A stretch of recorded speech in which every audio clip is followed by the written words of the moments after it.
Hey guys, it's Lord here, back again with another review, and today we'll be taking a look at the McFarlane Toys DC Multiverse Darkfather Wave Death Metal Wonder Woman!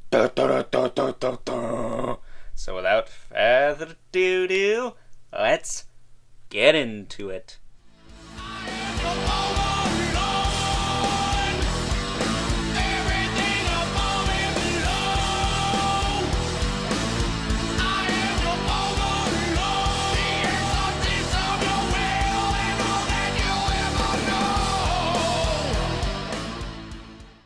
Alrighty guys, this is Simple for today. We're taking a look at the Death Metal Wonder Woman. Aha, I got you, didn't I? Probably scared you with that first bit. At least I hope I did, because I am sadistic. But she is part of the Darkfather wave from the DC Multiverse line, brought to us by the fine folks over at McFarlane Toys. And, let me be honest, this was the figure I most anticipated from this wave. And I think it is my favorite figure from this wave. But will she hold up? Time will tell, because I do not have the Darkfather complete yet. I need his legs, of all things. She came with the head and cape, which is interesting. Very interesting. But taking a look-see here. She looks badass. That's a big Barda-looking crown. Is that what that is? There's a lot of dark side undertones with this comic series, so it wouldn't surprise me, especially since, what is it, Dark Knight's Metal? It was, what, a baby dark side in it? In the Last Night on Earth, Darkseid was a little bit of a player in that, even though he was a shish kebab. Spoiler alert. It's an old comic, come on. She's got this nice cape, which is a soft, rubbery material. I assume this is like glued into her back somehow, somewhere. Yeah, it feels like it. She's got some Motley Crue boots going on. Nice, tight toe hinges, unlike the Last Night on Earth Wonder Woman, which were a little bit loose. She could stand right up. For the most part, you gotta work with it, but she can stand. It's just a little tricky. There you go. She does have this rubber overlay on the torso, and I gotta be honest, I'm not the biggest fan of these. This feels a little bit thicker, though, so it's probably gonna last a while. But you don't get a ton of room or range out of that. You can flip up her skirt, and there's her Wonder Snatch. She's got skull shoulder pads. Taking some cues from Guar there. Looking really cool. Her bracelets are a lot more exaggerated this time around. Looking a little bit more like Angela from Spawn with those. Same with kind of the boots that go up to her thighs. Have the armor plates going down the front. Then again, Greg Capullo was an artist for Todd McFarlane for a while.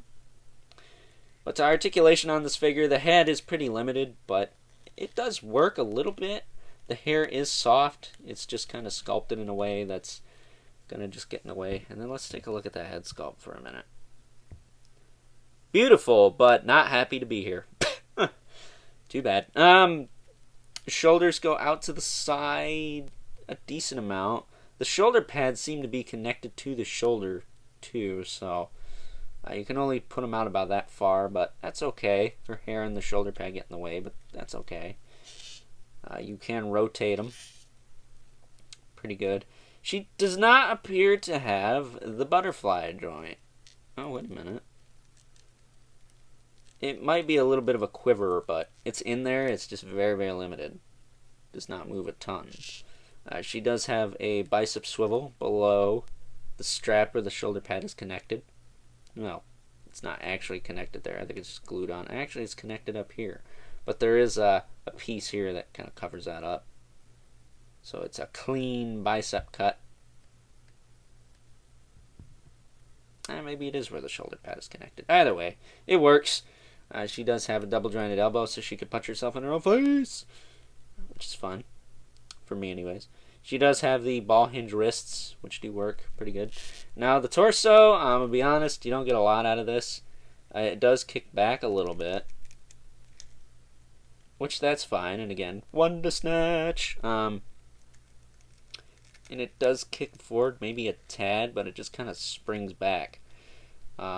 It's very reminiscent of the joints on the Batman Who Laughs figures, but a little bit more limited. It does have a bit of a tilt side to side as well, and that doesn't seem to be kicked back as much. But yeah, just be careful with that. You don't want to break it. But I will say it's not as tight as the Batman Who Laughs or the Arkham Joker or the, what is it, the Rebirth Joker that uses that same base.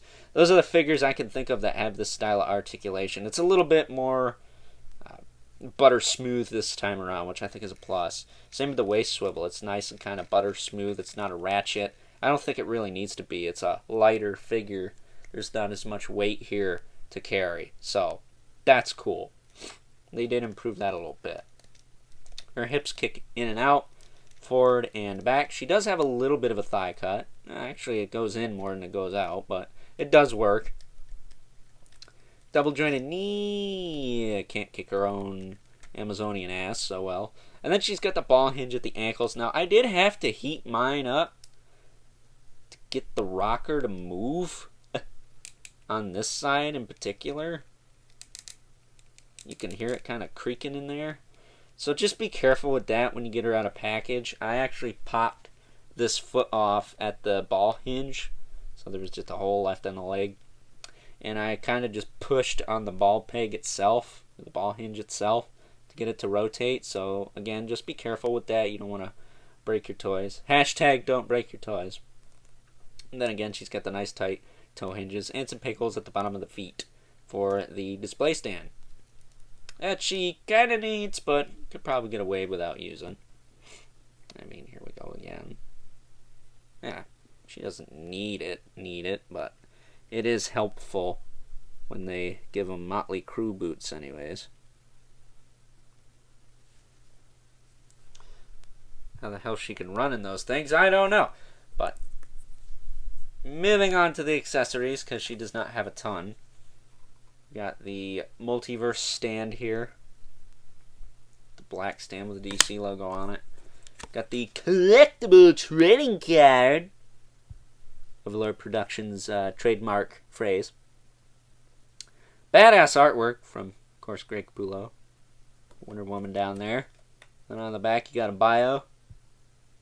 Anyone in the comments able to read that, let me know what it says, because I'm curious where the big Barda design for the crown comes from. Because it looks a lot like hers. I'm just saying. And then, last but certainly not least, the Piece de Resistance. A friggin' chainsaw sword! Hell yes! Looks very awesome. Very, very awesome.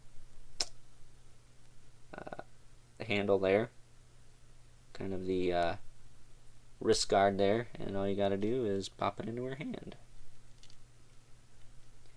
Which can be easier said than done. There we go. Shove it down all the way. There she is with her chainsaw sword. Kind of holding it more like a lance. But, yeah. Killer. I love that. Awesome.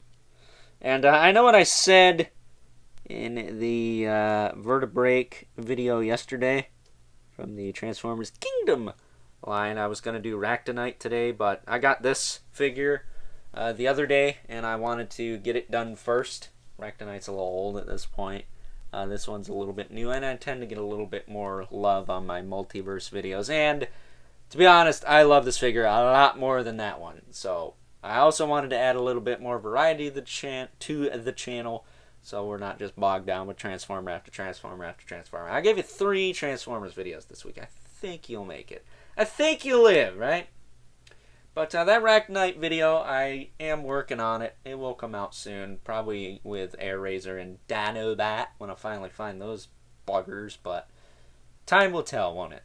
But with that being said, random side tangents aside, time to take a look at some size comparisons.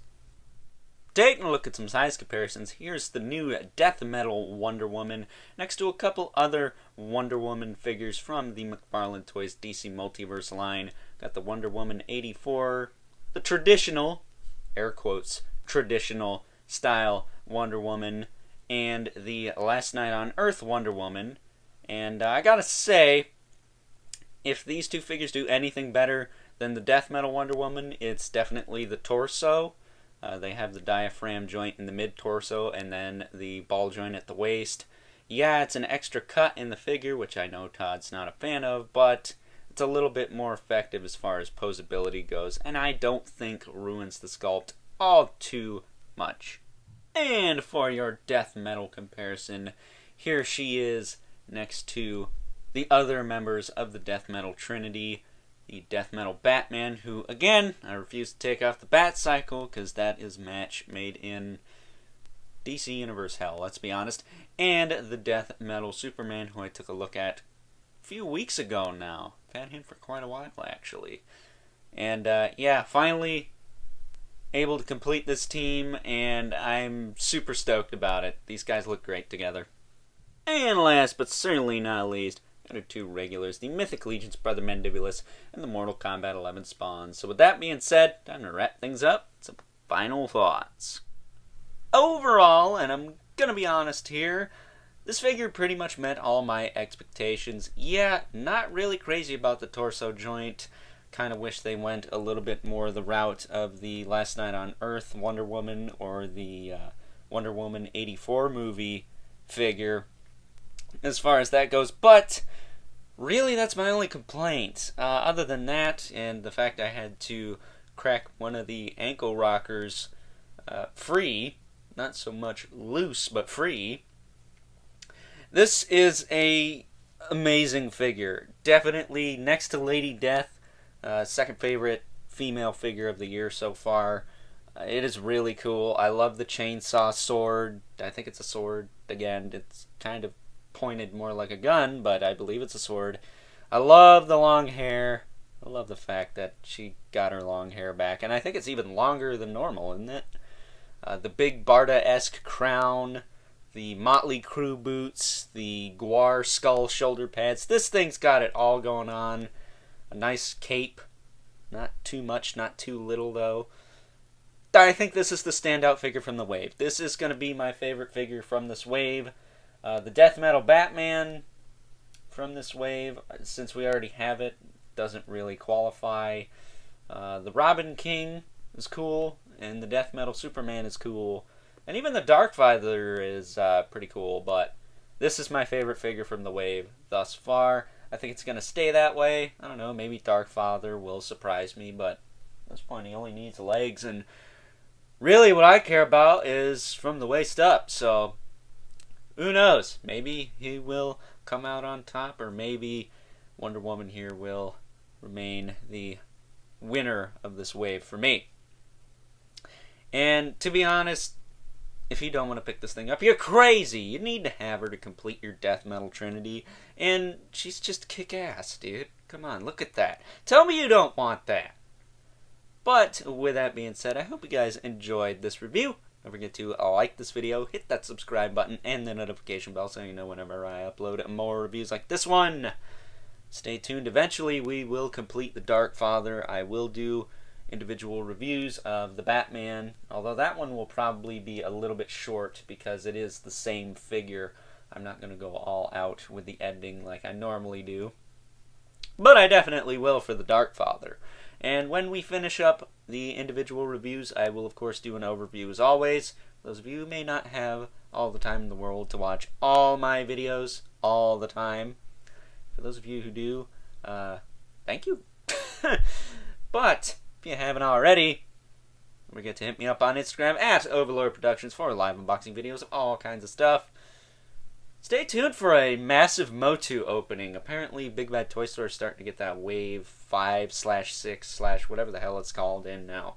So, probably going to be doing a mass Motu unboxing on there. Just waiting for my Clamp Champ and that to show up. And then Mr. Brian will ship that order out. And we'll do a big mass Motu opening Maybe with T-Biz.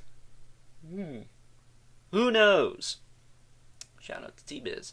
And in case you do miss the live unboxings, you know what I do. I post them to IGTV afterwards so you can watch them in their full train wreck glory at your own leisure.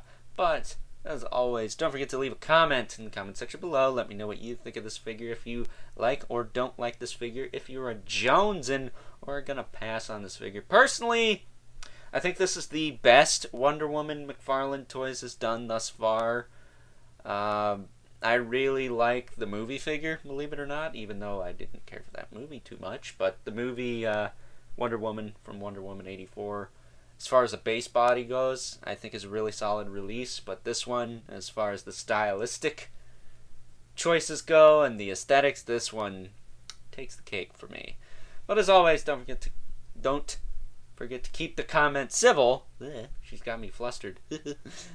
Because the world sucks enough as it is, especially when you're flustered because of the hotness that is sitting on your review set. And until next time, I will catch you guys later. Wonder Woman! Never gonna get tired of that.